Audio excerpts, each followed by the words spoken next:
be careful. There's cheaters out there, in your friendships, maybe your relationships, and even worse, in your Pokemon speedruns. Today, we're seeing how the biggest cheater in Pokemon speedrun history was caught by PulseFX. Which, thanks, Pulse, for letting me react to your videos. It's really cool of you to do that. World of Pokemon speedruns, cheating is quite rare. In fact, it's been an entire decade since an actual member of the community attempted such a disgraceful act. That is a long time. I mean, I assume with Minecraft and things like that, you just slap it on mods all the time. And Pokemon cheating in speedrunning doesn't seem like it would be that hard. I don't know, the intricacies. I've never done a Pokemon speedrun, apart from one time where I tried to race to Brock, and I was like, ooh, this is really hard, and I'm clicking the A button a lot.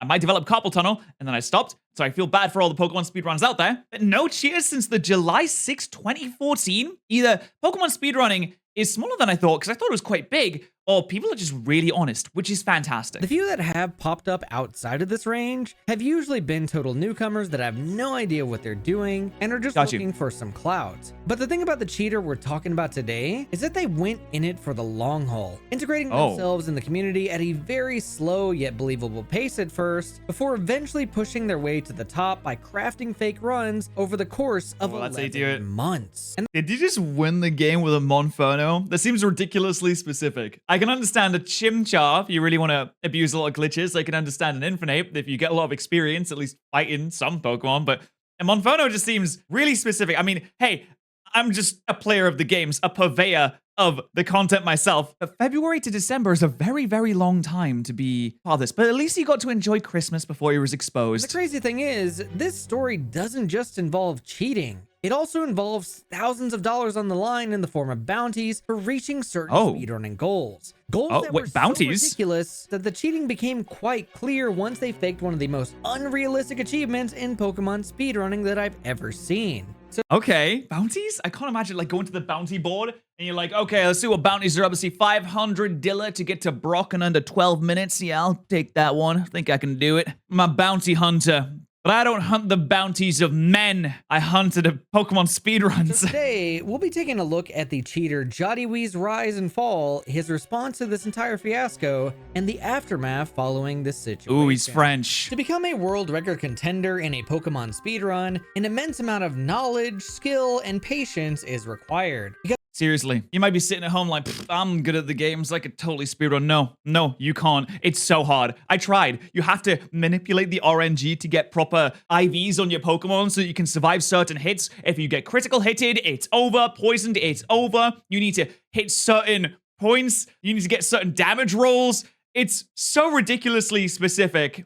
And it's basically like doing maths for fun. Because while luck might be a massive factor in these games, what separates the pros from the noobs is how you handle every single good or bad situation, on top of how skillfully you can traverse the overworld. Seriously, I know you walk into the wrong part of the Pokemon Center. I know you bump into the desk and you don't turn to Noise Joy immediately. I know when you're on the bike, you don't hit those corners as well as you think you do. The cheater Jodiwee did not have any of these factors in check. And with everything we know today, it's quite clear that they had almost no patience for getting good at speedrunning Pokemon. Now, to begin the story of their downfall, we need to go all the way back to January 4th, 2023.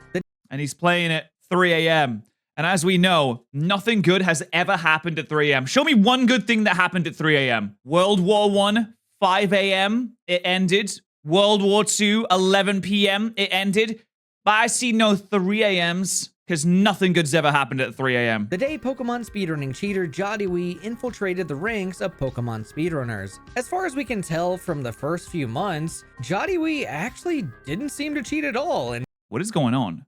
Well, actually, he's playing on emulator, which there's a lot that can go wrong, but I assume that they have ways to check that you're not speeding up the game or anything along those lines. Sort of blended in with everyone. They even earned some pretty respectable times in a few obscure categories before moving on to some of the more popular ones. These ones include 7 personal best in Pokemon Diamond and Pearl and 11 personal best in Pokemon Red and Blue. Oh, wow. 11 minutes, 54 seconds. Hey, I don't know if that's good, but it seems good. In the span of 6 months. But after a slow rise in the community, his personal best started coming in at quite an alarming pace once he began to speedrun the most popular Pokemon speedrunning category, Pokemon Red, any percent glitchless. I wonder if this is a case of someone who started with good intentions in their heart, coming in and just trying to be the best, realizing that they couldn't quite hit the top, they were starting to plateau a bit, and then thinking, ooh, but I can't stop getting better, I need to keep going, and they started doing the nefarious deeds. Jody would begin to post screenshots of his split times almost every single day with a Oh man, they're a Chandelure enjoyer, that's the profile picture. That's unfortunate because I think Chandelure is fantastic and I don't want to be tainted. new personal best for nearly 2 weeks straight. But Nice. not once did a video of any of these personal bests show up publicly. I will say, not recording when you're starting out is not suspicious. My first game was Red, glitchless. I did runs of that game for probably about 4 or 5 months before I, one, started recording, and 2, talked to anyone in the community. However, if you don't record, then how are you supposed to verify that you actually did it? I suppose for a personal best, it doesn't really matter. You don't need to verify it. But when it comes to actual leaderboard times, you can't, surely you can't just not record it. I wasn't posting screenshots of all of my finish time. It's kind of a difference in mindset there. He clearly wanted people to see that he was progressing. And in that mindset, it's a little weirder to not record or submit any of your actual videos. So you're telling me I could just let LiveSplit go for a bit, which is the software that they use to track a lot of speedruns, where they can split all the different sections into their own areas, and when you hit a button, it covers that section, and then you go into the next section, it starts timing you for that one. I could just leave LiveSplit on, come and hit it a few times across like 2 hours and be like, whoa, hey, damn, I got a crazy run there. Whoa, did I record it? No, but I have the LiveSplit, which means I did it. But after about nearly 2 weeks of non-stop personal best, one of the moderators of the speedrunning Discord did eventually ask, why haven't you uploaded any of your runs to speedrun.com? I don't remember my headspace at the time, but I probably saw this guy posting. This would have been like his 7th screenshot posted in a week and a half or something like that. And I checked online as like, he hasn't posted any of these. And it's like, are you not recording? What's going on here, man? I don't understand why you'd even fake something like this. It seems so pointless. It seems like such a waste of time. Maybe you just want to be a part of the community, but you don't have to lie about things to be a part of a community. Maybe these people are just chronic liars. I had someone in my Discord server, which I have a Discord server. If you want to join, it's free to join. It has a lot of cool people in it. If you can maybe make some friends in there. There would be someone who just came in and they just post screenshots of shiny Pokemon and be like, whoa, I can't believe I got this. And they keep posting screenshots of shiny Pokemon all the time and be like, oh my god, my luck is so crazy. Isn't this crazy, guys? Whoa, whoa, whoa, that's crazy. You could reverse image search them and they would come up on Google. It wasn't their screenshot. It was just something they took from somewhere else. I don't even know why you'd feel the need to lie about that. It's such a pointless thing. It doesn't even matter. If you're not going to upload it somewhere, who even cares? Their response? They apparently didn't have the hardware to do it yet and couldn't run on emulator since their computer sucked. So they grinded offline until they could get their hands on a Game Boy player attachment, not expecting to get these crazy times. But the thing is, this response makes zero sense if we take a look at one of his very first submitted runs. Wait, he said that his computer was too bad to run emulators. He thinks it can't run a GBA emulator? My dad can run a GBA emulator in his head. Anyone can run a GBA. Your phone can run a GBA emulator. Anything could. That's the most unbelievable thing I think that anyone has ever said. The first computer ever created might not be able to run a GBA emulator, but the second one probably could. A couple of months before this message, because Jodiwee's very first speedrun was recorded, submitted, and done on a Nintendo DS emulator. Oh wow, he just straight up lied. That's pretty funny. According to many of the experts in the Pokemon speedrunning Discord, the emulators for Nintendo DS have easily proven to chug way more than the speedrun-approved Game Boy emulator, Gambate.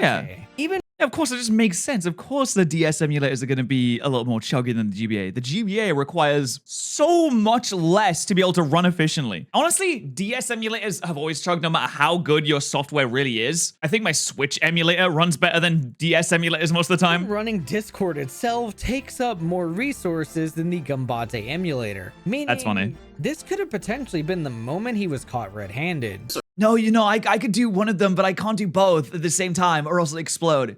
Early, nothing was ever going to be done about it. Yeah, for sure. With just that. Like, every once in a while, there'd just be something else weird coming up, like someone who asked him for his red splits. And he's like, oh, I don't save my splits. And it's like, okay, that's weird. Like, why?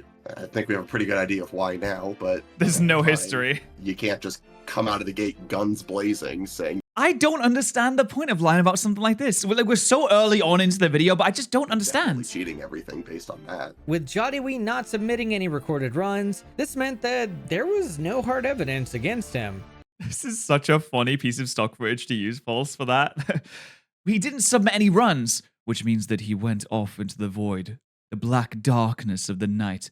Not a star in the sky to be seen. He walked alone. Which let him slither even further into the community to the point where he would earn the trust from people around him to make his runs believable. And with everyone's trust secured, it became the perfect time to claim their first cheated world record speedrun in Pokemon Diamond and Pearl any % Manipless. Uh-oh, here we The rules of go. this category are that you're not allowed to use RNG manipulation whatsoever. For those that don't know what RNG manipulation is, Which I totally do. I'm super big, not in the knowledge of that, but yeah, explain for everyone else. Yeah. essentially the act of controlling seemingly random events in Pokemon. Things like the characteristics of captured or bred Pokemon, NPC movement patterns, and the chances of finding a shiny Pokemon are all governed by pseudo-random number generators. Players can exploit this by manipulating the date and time setting to control the outcome of pseudo-random events, effectively becoming the architects of their Pokemon traits and That is so strange how people would find this thing out. Like, if I go to 2072 in April at April, Tuesday the 16th at precisely 2:32 p.m., I'm guaranteed to get an Elekid from this egg. eliminating randomness from the equation. But because this category disallows RNG manipulation, players will be at the mercy of random encounters, the stats and natures of your Pokemon, and most importantly, a randomly generated hidden power. The TM for hidden power is received quite early on in Pokemon Diamond and Pearl, and is considered to be the holy grail of all Pokemon moves when it comes to speedrunning the game. The way the move works is that its typing and base power are determined by the IVs of your Pokemon. I wish the base power wasn't. They changed that in the later generation, so it's always 60 base power, but I guess it's kind of fun. Like, if you get a really good one, then it feels really good, but you have one hidden power TM, and if you waste it on someone that's got 30 base power, you're just gonna feel bad. For purposes, hidden power grass, water, ground, fighting, and steel are easily the best ones since the first gym contains rock-type Pokemon. Sure. I actually like the idea of this because it makes your runs potentially different depending on which one you get. I would imagine you can one-shot the Onix and the Geodude with Fighting and Steel, but Water and Grass are easily going to destroy everything. And then it can depend or change the moves that you use later on in the run as well, right? That heavily resists and can easily overpower the fastest Pokemon to use for this category, Chimchar. Without a good hidden power, fighting extra trainers in order to evolve Chimchar is almost certainly required to beat the first gym optimally.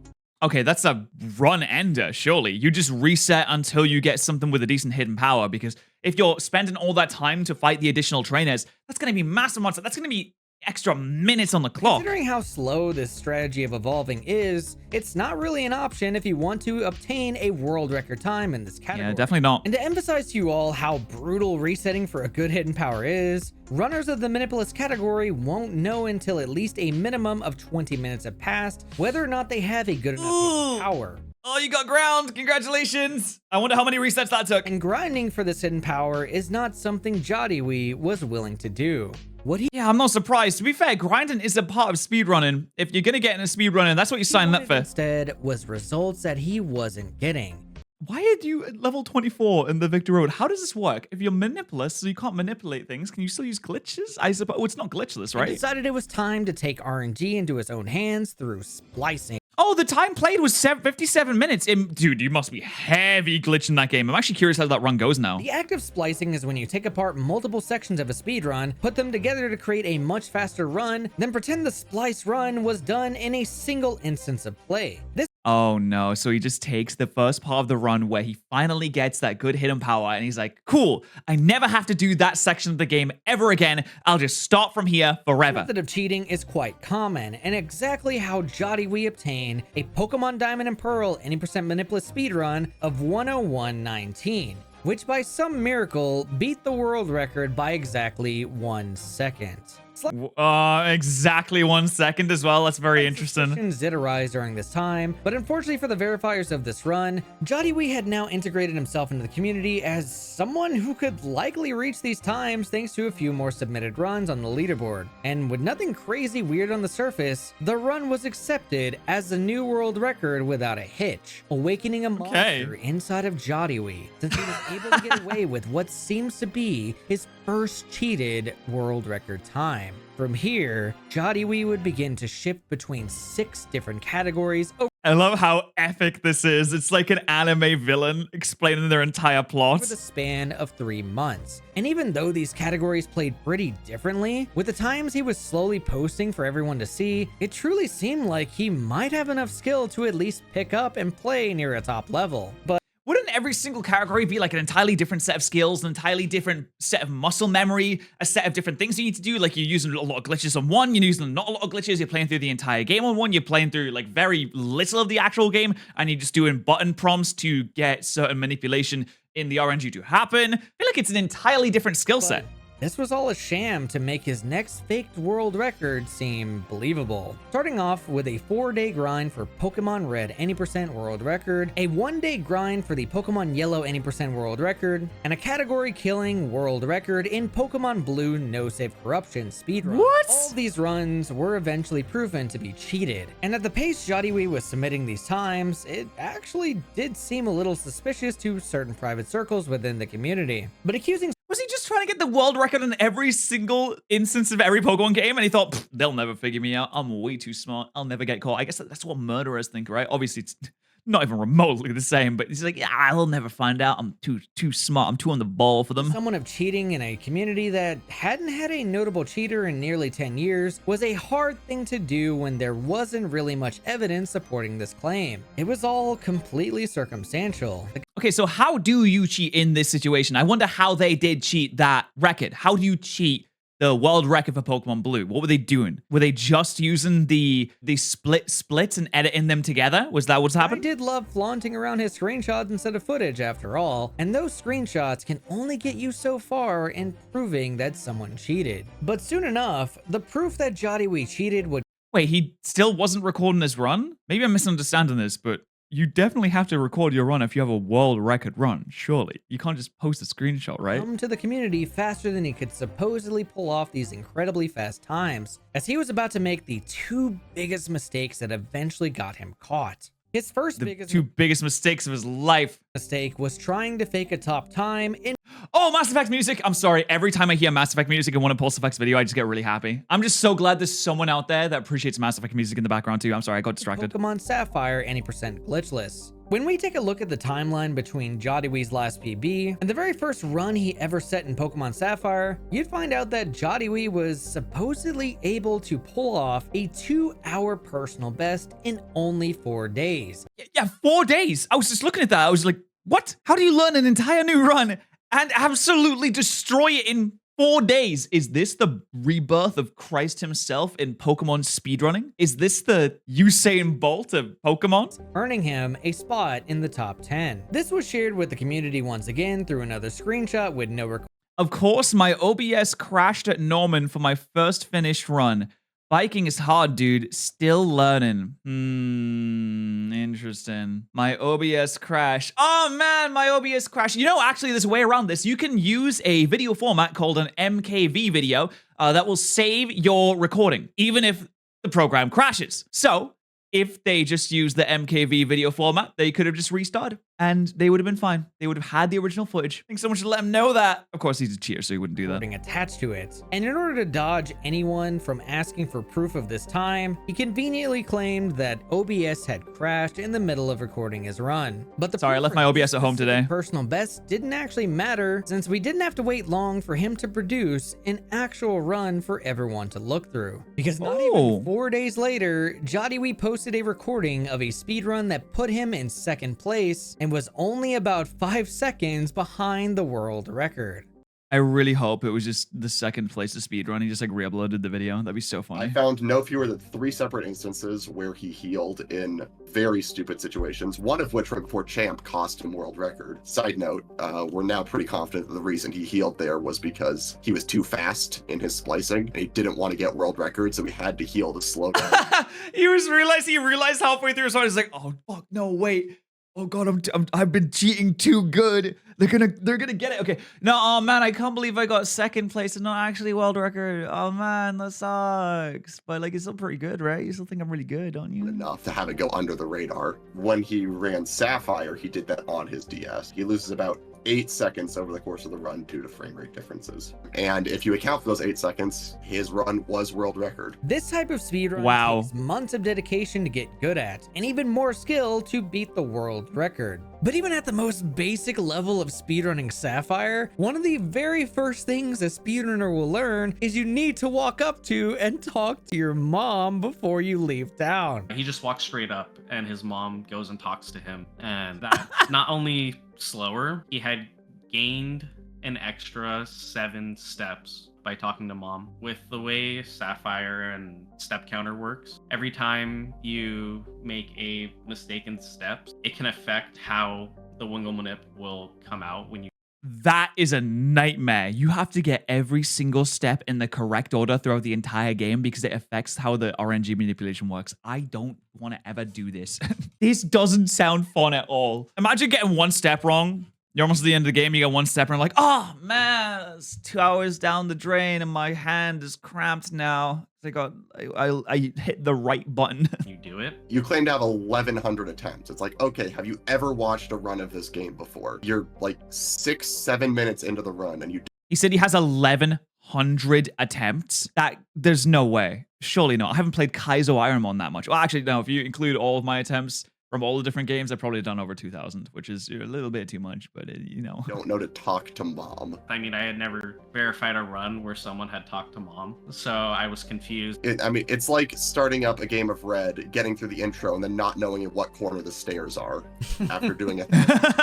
Like, it's unbelievable. There was no attempt to fix the step counter, and then he did his Wingle Manip. The corresponding NPC path he saw is not matching to any of the NPC paths that people are normally like trained to see. If you wow, this is intricate. Look at this. Wow, this is interesting. Very interesting. Every single part of the game is mapped out with all the numbers associated with every single part of it. Just laid out there. It's so cool.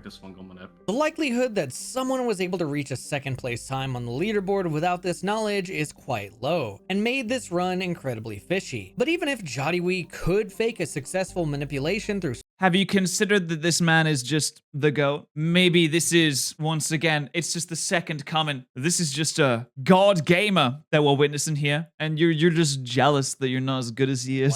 It was quite apparent that he couldn't pull off the pure skill required for all of the mock bike tricks that top runners would know. The way we do the run to bike manips in Sapphire, you have an 8-frame window if you're doing your movement perfectly in order to run to a certain tile. But did he try to? There's no way that he just tried to go left to go up the stairs here. Did he think that was the stairs? Sorry guys, I'm a bit slow. Run to a certain tile, and then from that point, within those 8 or 7 frames, you have to mount your bike and then start your movement in order to pass safely. And oh wait, this is Wave Warrior. Oh, did I just try and make fun of the actual GOAT? Your movement perfectly in order to run to a certain tile, and then from that point, within those 8 or 7 frames, you have to mount your bike and then start your movement in order to pass safely. Oh, it's necessary. He's the GOAT.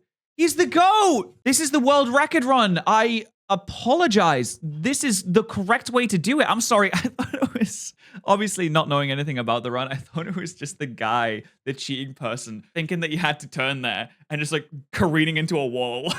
That's what it looked like from a layman's point of view. But no, this is the real GOAT. This is the god gamer Wave Warrior, the actual Pokemon Sapphire world record. So this is how it's supposed to be done. And in every single case within that run, he did not do it within the 7 or 8 frames. So the fact that not a single one was hit, and the fact that he wasn't caught or punished for any of them, that's not necessarily proof on its own. It's more just like, like, wow, like what another level of luck that this run has. That Yeah, you can definitely tell the differences. To not get caught on every single one of these spinners. But even with all this awful Ooh. play and pretty good luck, the moderators still didn't have enough evidence to conclusively say that his runs were cheated quite yet, which unfortunately left verifiers no choice but to accept his Sapphire run onto the leaderboard. I would just think about if the roles were reversed, the worst thing I could feel is if someone accused me of cheating when I was doing everything legitimate. I didn't want to do that to someone else. And Jodiwee would go on to cheat again. That's fair. It is innocent until proven guilty, as we all know. You can't just say, well, this feels a bit weird, so we're not going to verify your run, because, I mean, if you have a legitimate run and someone just got it out for you, then it's just a terrible situation, really. So they do have to figure out, but how did they figure it out? And again and again. But this time, he would take cheating to the next level by going after a bunch of goal times that were tied to bounties.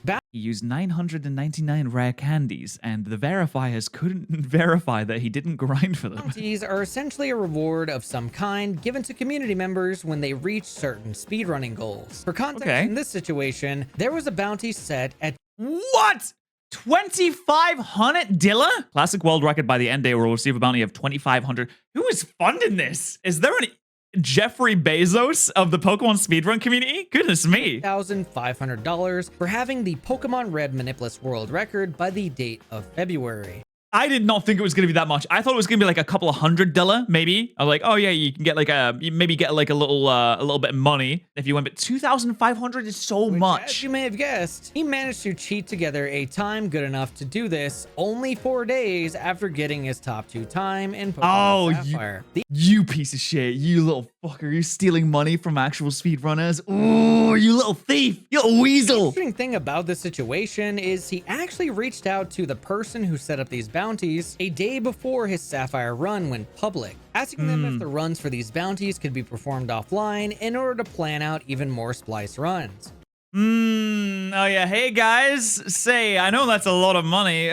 Could I just like, I don't know, he do this offline and maybe like, oops, my OBS crashed, but you have to give me it because I did it. The even worse part about the bounty for the Pokemon Red Manipulus category is that it had already been claimed by PokeGuy early this year, which could have stolen his opportunity to claim the money if no one else achieved this by February. But Jodiwee didn't care and would post the time to the leaderboards, have it get verified, then move on to the most ridiculous bounty and speedrun times that he could have gone for. At this point, he was gonna steal money from PokeGuy? PokeGuy is, if I remember correctly, one of the best original gen speedrunners. I remember going and seeing his name on the leaderboards a lot. Hey, he's got the world record here for any percent glitchless. He's got the world record for any percent glitchless classic. He's number 2 for any percent. He's number 6 on Catch 'em All. So PokeGuy is in it for the love of the game. He just absolutely loves Generation 1. You could tell that Jodiwee was incredibly full of himself, because not only did he fake a sub 1 hour Pokemon Diamond and Pearl Manipulus speedrun during a race with other people, but he then had the bright idea to break the hardest world record in Pokemon speedrunning history that was tied to a $6,000 bounty.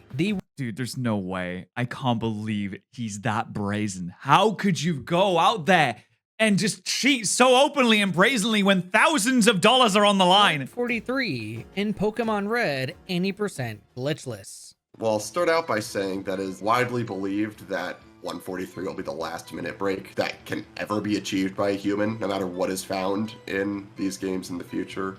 Oh, right. So he was just sitting there like, oh, yeah, I'm just going to do a Diamond and Pearl. Just get a little Diamond and Pearl out there. Just a little Sapphire. Oops, I got number 2 in Sapphire. And now I just think I'll make the Pokemon Red and Blue one just impossible. Just make it impossible. There we go. Just a little bit of juice there. Red as a game is already, it's almost certainly the most optimized, like, glitchless category across any of the Pokemon games. To make it past, the halfway point, there are like a dozen different fights where if the AI just chooses the wrong move, you're dead. And the reason you have to risk that is because of a Gen 1 mechanic called Red Bar, where if you're at low health, the game runs like twice as fast, which means we're often just one unlucky move away from dying and losing the run. Even if you're playing perfectly, like, everything comes down to luck if you want a time that good. As you can see, obtaining a 143 is beyond ridiculous and just outright impossible for someone like Jodiwee to get within a reasonable amount of attempts or time. And So the world record was 144, and the world record stands at 144 to this day, 11 months later. And he just rolled in and was like, I'll get a 143, baby. Let's go. And time was not on Jodiwee's side. You see, the $6,000 bounty for Pokemon Red 143 was actually split between two different bounties. $5,000 of it was set aside for the first person who could get a 144, while the second bounty added a bonus of $1,000 for a 143 alongside it. But that $1,000 bounty had an expiration date of December 31st, which meant Jodiwee only had a single month to get what many believe to be the final minute barrier in the oldest, most popular, and optimized Pokemon speedrunning category to ever exist. And by some Christmas miracle, he had done it live on his Twitch channel on December 26, 2023. Live?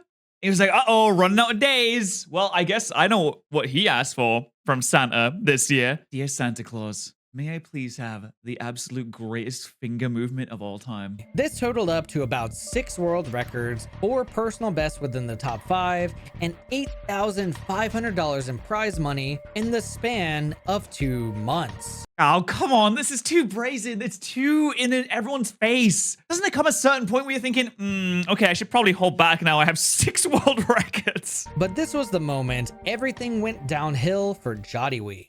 How did they cheat on stream? I genuinely want to know the answer to this. I have absolutely no idea how you cheat. I suppose you could you could make a video and then you could just play the video of your run and then just commentate over it maybe? Almost immediately as the 143 ended, a top runner and moderator of the speedrunning Discord, Wave Warrior, requested that he reset his run on the spot to prove whether or not it was a live run instead of a recording. Oh, yes, let's go. Do me a favor and please hard reset right now. Oh, activate Windows. Instead of providing potential proof, Jodiwee decided to do the most suspicious thing in the world. He just ended the stream. End his stream out of seemingly nowhere, posting what is now the biggest meme in Pokemon speedrunning history. A screenshot of his 143 splits with a message saying, "Getting lucky is not a crime." Dodge any allegations. He responded saying that he didn't have his chat up during the run. And what do you mean you didn't have your chat up during the run? What? Wasn't able to see the request for a hard reset, which was then followed up by a crying emoji saying, "Now I'm sus." And even though he had already dug himself into a massive hole, Jodiwee went on to claim that he didn't have a mic, couldn't turn one on to prove that it was live, while being so busy celebrating alone that he didn't bother to ever pull up his chat. What? So, no. As a streamer, no, absolutely not. A streamer feeds off the energy from the chat. You're not just sitting there like, whoa, yeah, I did it alone by myself. Oh, also my parents are asleep. But oh my God, I can't believe I did it. Yeah, this is awesome. This is so great. All right, time to end my stream. Time to end my stream right now. Time to end my stream right now. And then, oh my goodness. Oh, I forgot the chat was there. That's so crazy. I forgot I was live streaming. So of course it's like a live chat and then people would be curious about my amazing unbeatable world record. But hey, I'm too busy just like, I'm so happy about celebrating like by myself. So, oh man, that's tough. Hey, well, at least I got it. So when's that money coming in, guys? As soon as that run finished, there was legitimate reason to think that something was up. We started looking up his VODs, looking into his past runs. Eventually got to a point where... I love how Wave Warrior is tagged as admin, world record holder, and lead investigator. I love this. This is so good. There's so much here that if he is actually legitimate, he has done himself no favors for looking like the most suspicious person on the planet. First off, the initial piece of evidence that we caught on Jodiwee was that his Sum of Best changed in between 2 of his streams. All of the streams in December 25th, 26th have the same layout, and all of the streams on December 18, 19, 20 have the same layout, except for the world record VOD, where everything matches with the earlier session on December 20th. With everything lining up the way it does, it just makes no sense that the run was actually performed live on December 26th. And we know for a fact that it wasn't because he admitted to it being pre-recorded. On the 28th, we got confirmation, but they found the first actual concrete proof that something was cheated. They actually managed to find something in his very first cheated run in Pokemon Diamond, any % Manipulus. Okay. Oh, okay. So on the left here, I have Rubentus's any % Manipulus run, and then on the right, I have Gen 4 Static. Now, Gen 4 Static is a program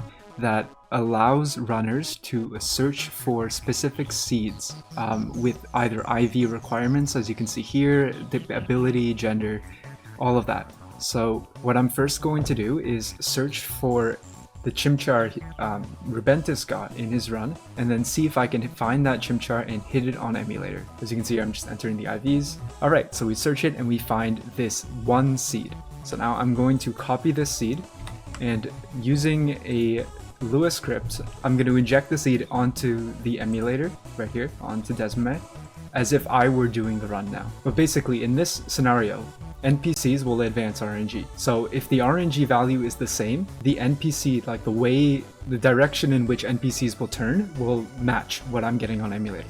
So let's first observe what Rubentus gets. He gets up and then down, and that's it from the fat guy. So I'm going to inject the seed.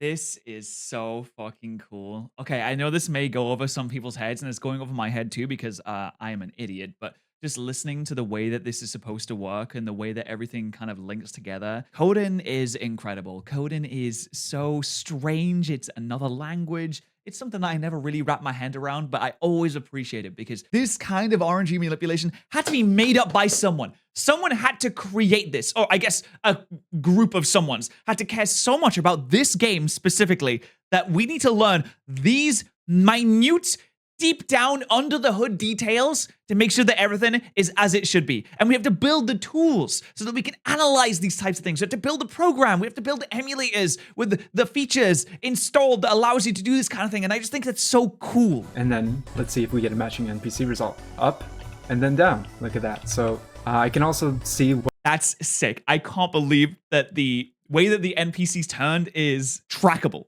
That's really insane. What RNG frame his Chimchar is on. So right here, I can see that the Chimchar is on frame 88, and it has the exact same IVs as was seen at the end of the run. Now, so if you need to catch up on what's happening here, essentially, if the numbers are a certain way, if you inject that Chimchar and the numbers are a certain way, then it should always move the same way. The NPCs will always move the same way. So if you inject a certain thing into the game, this will happen because computers are just executing commands all the time. And they're a lot more simple than you might think, although it's really, really complicated and I don't really understand it all that much, but I'm trying. Now, let's do the exact same thing, the exact same searching process, but for Jadawhi's runs. So I'm going to search with the exact same requirements. I'm going to search, and there's nothing. Oh, okay. It doesn't even appear in the program. That's interesting. So this means that this Chimchar is not possible. There exists no seed that actually hits this Chimchar. Wow, that's a really cool way to find out. You just take that Chimchar, put it in your little program, and boom, it can't exist. This is in itself conclusive proof that Jadawhi's Chimchar is not obtainable through legitimate play. During this time, Jadawhi had no idea that an investigation was going on, or that moderators were about to reach out to him about the evidence that they had found to see if he would come clean before banning him across all the Pokemon speedrunning servers. But before Admit the it, moderators you did it, reached out, didn't you? Jadawhi officially announced he was retiring from Pokemon speedrunning forever the day after he got the 143, stating Guys, now that I have dominated the entire planet, I'd like to retire peacefully to my home planet. that he had now done everything he'd ever wanted to do by surpassing all of his speedrunning heroes, as well as a story about... Right, I have a personal anecdote to say. It's not the reason that made me stop right now. When I started speedrunning, I had 4 idols, 4 runners whose world records I watched in every category. Pokeguy, Gunner-Maniac, Exarion, and Wave Warrior. When I started speedrunning, my dream was to reach times as low as theirs. I told myself that once I was right up there with them in all those leaderboards in those categories, then I could stop. And today, I think that's the case. So I've completed my mission. I can retire. You little fucking weasel! Oh my god! You're stealing the categories. You're stealing the records from people who actually grinded it out and got it legitimately. Now that I've stolen the world records of these very hard-working speedrunners, I can fade into the wilderness now. Goodbye, everyone. So long. Goodbye. life before straight up getting banned across all servers. So why didn't we do anything sooner? And it's our standards were mostly lax because we had never been betrayed like this before. You're willing to trust people and give them the doubt. And now this has happened. We need to reevaluate that. Following his ban, it was quickly reported by some of his former friends that he had now posted one more pace spin in response to all the cheating. This pace spin went into more detail about a select few runs that were cheated, even though we now know GG, quite impressed with the effort to find out how I cheated. There's no that there were a lot more. He also stated that he didn't actually care about the bounty and was going to give it to his parents and friends in the community. But if you remember a certain section earlier in this video, it was very apparent that he actually... No, guys, I don't care about the multiple thousands of dollars. I was going to give it to my dad. He's like really sad right now. Did care about this money because Jodiwee was the only person throughout the entire community to actually go out of his way to ask for more information about these bounties. I can't believe this guy. Stealing thousands of dollars and destroying any ounce of respect the community might have had for him. And the bounties would have, I mean, after that, I feel like the bounties would have gone. Like, they're just not going to be around anymore. They had 5 days to find out that this fellow was cheating before the bounty would have expired, because it would have expired at the end of the year, and he submitted his world record run on the 26th. So they were on a time limit. Jodiwee, in his confession, 1, he never apologized, and 2, he tried to put forward excuses as to why he ended up doing the thing he did. Based on things he said and the way he's done things, I don't think he was capable of not doing it. I think he had to go out on a bang, so to speak, by getting something that most of the community thought was impossible. Following the aftermath of the entire situation, Jodiwee ended up being banned from Speedrun.com, deleted all of his videos, and got rid of his YouTube and Twitch channel. And while he might not have provided much more insight on his cheating or even an apology in his pace spin, he at least managed to provide the community with some of the most hilarious meme-worthy quotes that will last the ages. There's even a t-shirt being made with his 143 quote to getting lucky is not a crime as a cheater. Thanks so much if you tuned in this far. Consider subscribing to the channel, and if you want to follow some truly skilled Pokemon speedrunners making an actual impact in the categories Jodiwee cheated in, look no further than the description of this video. And look no further than right here where you can follow, oh my god, there's so many people. Okay, you can follow all of these people, but who you should be following and subscribe to if you care about Pokemon speedrunning at all is Patterrz, because Patterrz makes fantastic videos on the subject, and I'm so glad that this video is doing so well for him because he's a good lad. Well, it just goes to show cheaters never win $8,500 bounties, but you can win by subscribing to this YouTube channel and using code Patterrz at GamerSubs for beverages that are delicious.